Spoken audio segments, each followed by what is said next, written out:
um capítulo, o de hoje é muito especial, porque o Vasco finalmente recorreu daquela decisão que afastou o Conselho de Administração, tem causado todos esses problemas aí na venda da SAF do Vasco. Eu vou explicar essa decisão, pontos que ainda não foram colocados para vocês, a expectativa do que pode acontecer. Vou tentar colocar aqui de uma maneira bem simples para que você compreenda. A torcida é grande para que essa decisão possa ser cassada, para que tudo volte ao normal e o Vasco possa ser vendido.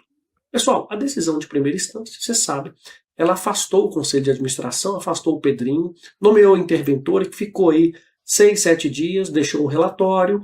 Dessa situação, nada de interessante ou efetivo aconteceu, pelo contrário, ela renunciou, a juíza pediu suspeição e saiu, nomeou outra interventora ou administradora judicial, junto com o conselheiro do Vasco.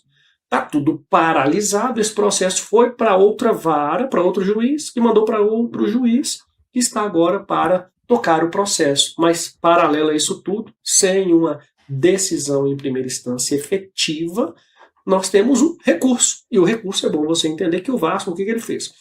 Apresentou esse pedido de reforma para uma instância superior, que é o Tribunal de Justiça do Rio de Janeiro.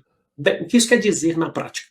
Que será agora analisado por um juiz hierarquicamente superior. É o desembargador. Ele tem um poder superior, vamos colocar assim, sobre o juiz de primeira instância. O que ele decidir é que deverá ser cumprido. Por isso, tem o poder nas mãos de revogar essa decisão total ou parcialmente e de imediato. Porque no recurso do Vasco, aqui já falando dele, no primeiro ponto, tem um pedido liminar recursal, vamos colocar assim, fácil para vocês, dizendo assim, olha, desembargador, já suspenda essa decisão, casse isso aí, mude tudo isso imediatamente para que o Vasco possa seguir a vida.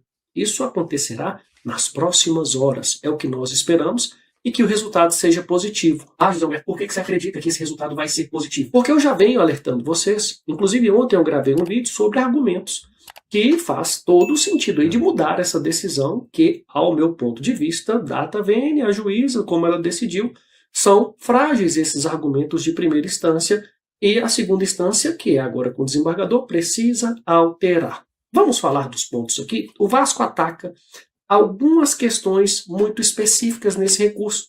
Diz, primeiramente, que essa decisão de primeira instância deixou de analisar o melhor interesse dos credores. Lembra que está na recuperação judicial? E aí não houve aí um atendimento ao que é melhor para o Vasco, para o pagamento das obrigações que foram assumidas, já que, da forma que está colapsando o clube, está paralisando as finanças do clube.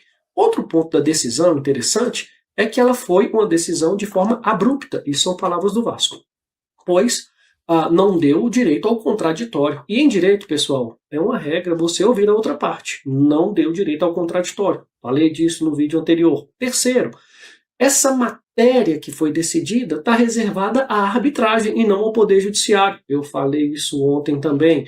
Por essa razão, competência é lá da Fundação Getúlio Vargas e não do Poder Judiciário.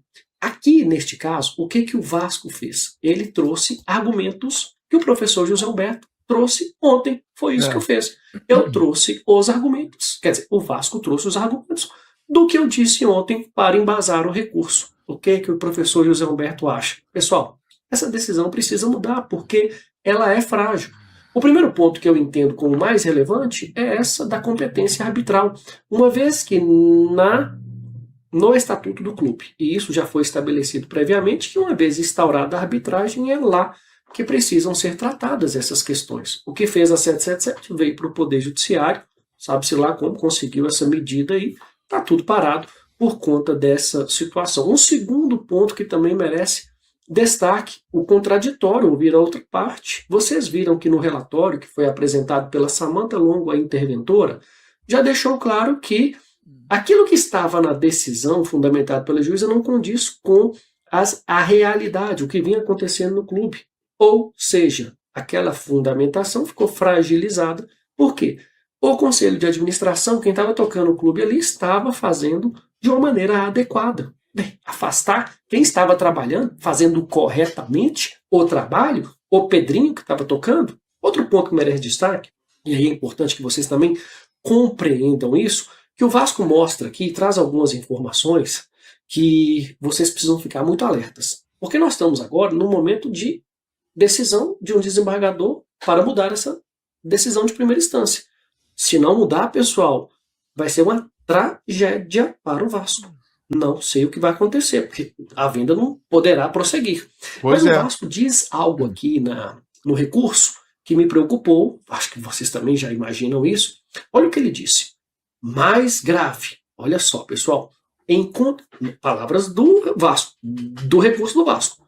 Encontra-se em vias de conclusão operação de investimento de grande vulto, está falando do investidor, da ordem de bilhões de reais, segundo declarações públicas do investidor interessado, que condicionou expressamente o avanço da negociação à restituição da governança anteriormente existente e destacou a urgência decorrente da janela aberta.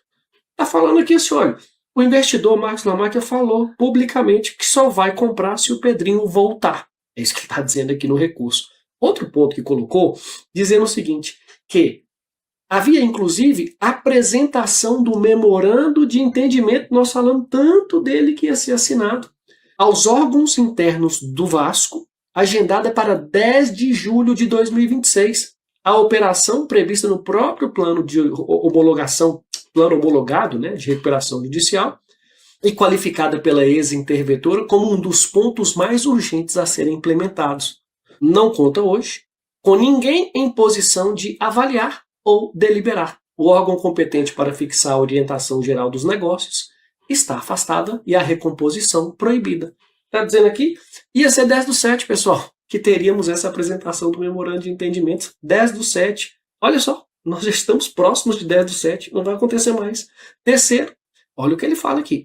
Não é preciso grande esforço para concluir que nenhum investidor assumirá a obrigação dessa magnitude diante de uma estrutura de governança judicialmente esvaziada e de sucessivas trocas de juízos e de interventores. Fala, nossa, ficar desse jeito aí, não vai ter jeito, não vai vender o Vasco.